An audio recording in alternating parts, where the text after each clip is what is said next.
एक inferiority complex है वो चला जाता है, और जो नॉर्मल बच्चे हैं वो भी उनको अलग दुनिया का नहीं समझ के वो जो है अपने साथ रखते हैं। मेरा बेटा जो भगवान की दया से नॉर्मल बच्चा है, पर चूंकि वो इस कैंप में आया, उन बच्चों के साथ इंटरेक्ट किया, तो इंटरेक्शन के बाद जो है कि वो उनकी भाषा सीख गया। उनके साथ जो है कि वो इंटरेक्शन करने लग गया, जो इशारे से वो बोलते हैं वो पूरा कम्युनिकेट करने लग गया, और हर कैंप में वो भी इंश्योर करता है कि वो जरूर आए। मेरे को यह मानव में बहुत अच्छा लग रहा है। मैंने इतना एडवेंचर कभी नहीं किया है अपनी लाइफ में। मेरे को पहले इनकी बात समझ नहीं आती थी, जो इनके टीचर्स थे उनसे मैंने पूछा तो तब मेरे को समझ में आया। इस तरह के जो मूक बधिर बच्चे हमारे समाज में हैं, उनसे बात करने के लिए एक दुभाषिया की जरूरत होती है। थोड़ा अलग रहते हैं नॉर्मल से, इनके साइन लैंग्वेज से ही हम लोग सब बताते हैं। अपने साथ संयम और धैर्य अगर है तो इनको समझना और समझाना कोई बड़ी बात नहीं है। और लड़कियों के साथ इतनी प्रॉब्लम्स नहीं है, इनको थोड़ा समझना पड़ता है। इनकी प्रॉब्लम्स को देखते हुए, थोड़ा सॉर्ट आउट करते हुए, हम कोऑपरेशन से इनको हेल्प करके ये बच्चे एंजॉय कर रहे हैं यहाँ पर। किसी से किसी तरह का इन बच्चों को प्रॉब्लम नहीं है। कहीं कुछ समझ में नहीं आया तो वहीं से मुझे इशारा किया जाता है, मैं दौड़ के पहुँच जाता हूँ। इनसे बातें करने में मुझे कुछ समझ नहीं आता था, फिर जब मैंने इनकी भाषा सीख ली तो मुझे आराम से आगे इनसे बात कर सकता हूँ। अब मुझे इसकी भाषा भी आपको दिखा देता हूँ। A-E-I-O-U। डिजेबल बच्चे जो हैं वो किसी भी तरह से नॉर्मल बच्चों से कम नहीं है। वो भी वही काम कर सकते हैं, वही एक्टिविटीज कर सकते हैं जो कि एक नॉर्मल करता है। तो इस तरह से आपसी जो है ग्रुप एक्टिविटीज से और आपस में एक दूसरे को देख के उनको कॉन्फिडेंस बिल्डअप होता है, और उनको भी लगता है कि हम भी वो कर सकते हैं जो एक नॉर्मल आदमी कर सकता है। रैपलिंग यानी रस्सी के सहारे उतरना। यहाँ पर मानव संगठन बच्चों को लक्ष्मण झूले पर से नीचे उतरने की ट्रेनिंग दे रहा है, जो अपने आप में एक चैलेंज है। वैसे तो इसे करने के लिए विशेष ट्रेनिंग की आवश्यकता होती है, परंतु हमारे विशेष साथियों ने एक बार फिर ये दिखा दिया कि अगर हौसले बुलंद हों तो किसी भी प्रकार की शारीरिक या मानसिक कमी इनके लिए बाधा नहीं बन सकती, फिर चाहे भाग लेने वाला लड़का हो या फिर लड़की। जो मनु ने रैपलिंग किया था, I think that was something extraordinary, क्योंकि when your understanding is less and you are at the height and you have to rappel down 50 meters, your body responds differently. अगर ये बच्चा अगर इतना अच्छा रिस्पॉन्ड कर पाया, I think there is lots of chances that this boy over a period of time will become better and better. बहुत अच्छा लगा। जो IMF के जो सेक्रेटरी है, जो मेंबर हैं, मिस्टर कीर्ति, उन्होंने हमारे इस छोटे से बच्चे को, जो हमारा बच्चा MR बच्चा है, 9.5 साल का है, उसको लक्ष्मण झूले से और नीचे रैपलिंग कराई। ये मेरे लिए मेरे लाइफ का एक टर्निंग पॉइंट है, एक सुखद पल है जिसे मैं अपने जीवन में कभी भूल नहीं सकता। मैं इन पलों को आजीवन कभी भूल नहीं पाऊंगा। हमारे बच्चे के लिए एक राह, एक दिशा मिल गई है, और उम्मीद करता हूं कि जब दिशा मिल गई है तो हमारे बच्चे की दशा भी बदलेगी। Thanks to Indian Mountaineering Foundation, हमारे पास जो इक्विपमेंट इस बार आया था वो हमने किसी से भाड़े से नहीं लिया और खुद का इक्विपमेंट भी नहीं लाए। तो IMF ने हमें इतना इक्विपमेंट दिया, और ये इक्विपमेंट डायनामिक रोप से लेके फ्रेंड्स, चॉकनट्स, हार्नेसेस, कैराबिनर्स, डिसेंडर, ग्रिगरी, झूमर, इतने चीज उन्होंने दिया था।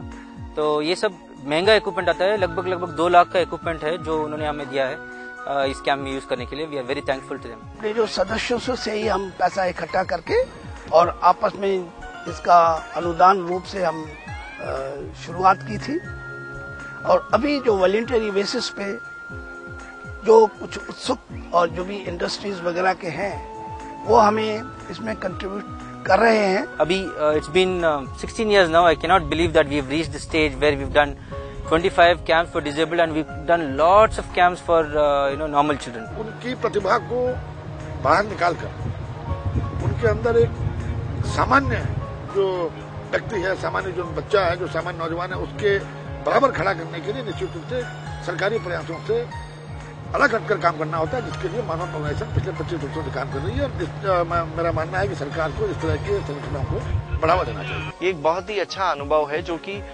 मानव ऑर्गेनाइजेशन ने इन बच्चों को एक अपॉर्चुनिटी दी है, विभिन्न इन संस्थानों को भी, ताकि वो इन नॉर्मल नॉन डिसेबल व्यक्तियों के साथ किस तरह से इंटीग्रेटेड। हम लोग लाइफ स्किल ट्रेनिंग पर जो हम लोग ट्रेनिंग देते हैं बच्चों के साथ, उसमें हमारा रोल है कि उनको अपने परिवार के साथ क्या दिक्कत होती है, जो सामान्य लोग हैं, उनके दोस्त हैं, उनके साथ क्या दिक्कत होती है।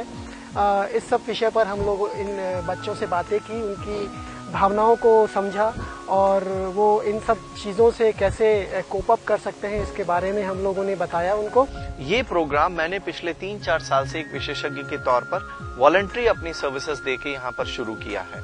इनको जो डे टू डे लाइफ में प्रॉब्लम्स आ रही है, जैसे रिलेटेड टू किसी भी समस्या को कैसे हल करें, इनकी अपनी पढ़ाई से संबंधित, इनको करियर में क्या गोल सेलेक्ट करना है, और इनकी सेक्सुअलिटी से संबंधित, और जो ये कम्युनिकेशन होता है जो कि इनका पेरेंट्स के साथ या समाज के लोगों के साथ है, उसके बारे में बताने के लिए ये ट्रेनिंग वर्कशॉप किया है। अभी 5 बज रहा है। खेलकूद के अलावा फैशन शो और नाटक आदि की तैयारी करना भी इस कैंप का एक विशेष आकर्षण है। यहाँ बच्चे अपने आप ही सारी तैयारी करते हैं और सामान्य और विशेष बच्चे मिलजुल कर सबके लिए कार्यक्रम प्रस्तुत करते हैं। मुझे लड़की बन के अच्छा लग रहा है। हर कैंप में भी मैं यही करता हूँ। मानव एडवेंचर कैंप कर रहे हैं ना, बहुत अच्छा लग रहा है। और आके हर साल कैंप करते हैं और डिसेबल बच्चों को बहुत अच्छा लगता है, क्योंकि इसमें डिसेबल बच्चे भी आके कल्चरल एक्टिविटीज देते हैं। चले क्या आजा दिखाती हो।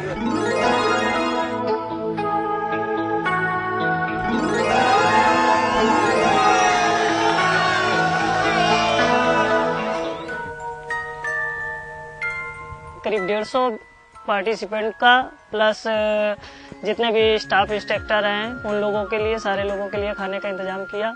और हमारे यहाँ पे ये है कि सारे लोगों को किस तरीके से खाना, किस वक्त खाना, लंच, डिनर, ब्रेकफास्ट सारा कुछ देना होता है। उस हिसाब से देते हैं कि अगर हमें कहीं बाहर ऊपर जाना होता है ट्रैकिंग में, तो हम खाना कम देते हैं कि जिससे वॉमिटिंग ना हो। उनका लंच पैक करवा देते हैं जिससे वो ऊपर जा करके वो अपना आराम से खा सके ट्रैकिंग के बाद।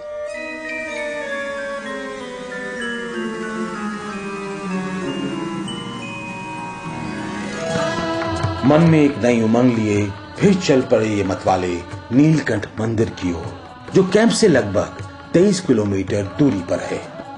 प्रकृति की सुंदरता को निहारते पहाड़ों के बीच घुमावदार सड़कों में से होते हुए ये बच्चे लक्ष्मण झूले के ऊपर से गुजरते हुए आगे बढ़ते जा रहे हैं शिवमय होने के लिए, जिसमें इनका अनुशासन देखते ही बनता है। प्रकृति के इतने करीब तो शायद ये शहर में पले बड़े बच्चे कभी भी नहीं थे। हर डर और झिझक को पीछे छोड़ते बच्चे चले जा रहे हैं अपनी मंजिल की ओर। ये ट्रैक अपने आप में सबसे लंबा ट्रैक है, जिसे कर पाना एक चुनौती है, और ये बच्चे इस चुनौती को बड़ी बखूबी से निभाते हैं। रास्ता कठिन होने के बावजूद भी सभी बच्चे जोश में आगे बढ़ रहे हैं अपने अपने टीम लीडर्स के साथ। यहाँ का एनवायरनमेंट बहुत अच्छा है, मुझे बहुत अच्छा लगा। ट्रैकिंग पे जा रहे हैं हम सब। अभी 20 किलोमीटर और ऊपर जाना है, जाके वहाँ नहाऊंगा। पहली बार आई हूँ इतना ऊपर, मुझे ग्रुप ट्रैकिंग में बहुत मजा आ रहा है। आखिरकार ये बच्चे पहुँच गए ईश्वर की शरण में उसकी असीम कृपा मांगने के लिए।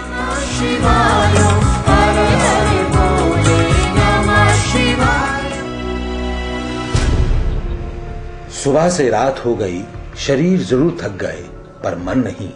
चेहरे की थकान की जगह मन का उत्साह देखने योग्य है।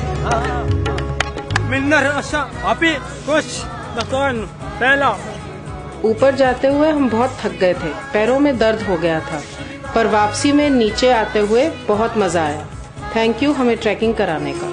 हम बहुत ऊपर तक ट्रैकिंग करते हुए गए, थक गए, पर धीरे धीरे जब अपनी ट्रैकिंग पूरी की तो बहुत मजा आया। Thank you.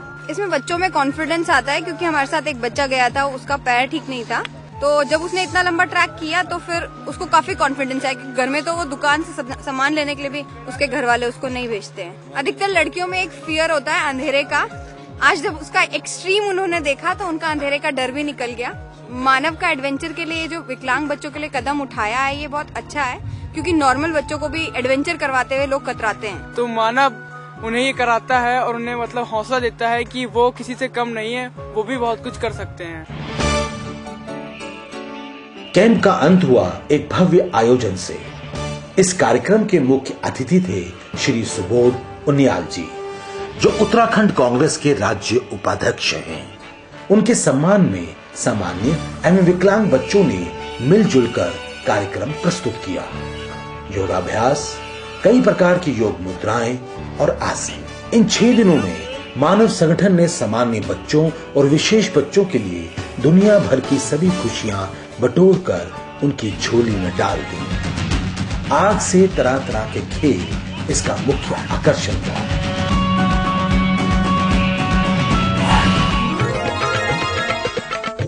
ताल पर इस तन्मयता के साथ थिरकते कदमों को देखकर विश्वास कर पाना कठिन है कि इसे करने वाली बच्ची पूरी तरह से मूक व बधिर है। मूक बधिर बच्चों द्वारा प्रस्तुत किया गया नृत्य प्रदर्शन देखने योग्य था।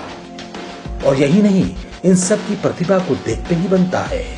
यहाँ तक कि आयोजक भी स्वयं को रोक ना पाए और उनके साथ नाच उठे। फिर मुख्य अतिथि ने आयोजकों को सम्मानित किया। फिर समय आया सभी को प्रशस्ति पत्र देने का और इन पलों को कैमरे में कैद करने का।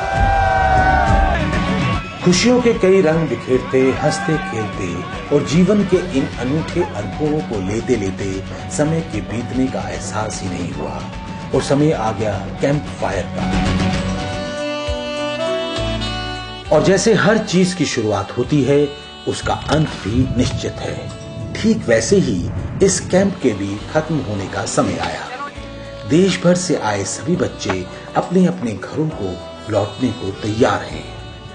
नए अनुभवों को लेने के बाद, नए रिश्तों को बनाने के बाद, एक दूसरे से अपना नंबर अदलते बदलते दोबारा मिलने का वादा लेते हुए ये बच्चे यादों के नए गुलदस्तों को लिए अपने अपने घर जाने के लिए तैयार हैं, जहां मन खुश तो है पर कहीं उदास भी है। 5 दिन में एक फैमिली बन जाती है। तो वो जाते हैं तो बुरा लगता है, नॉट फीलिंग गुड। बस मन करता है कैंप और लंबा हो जाए।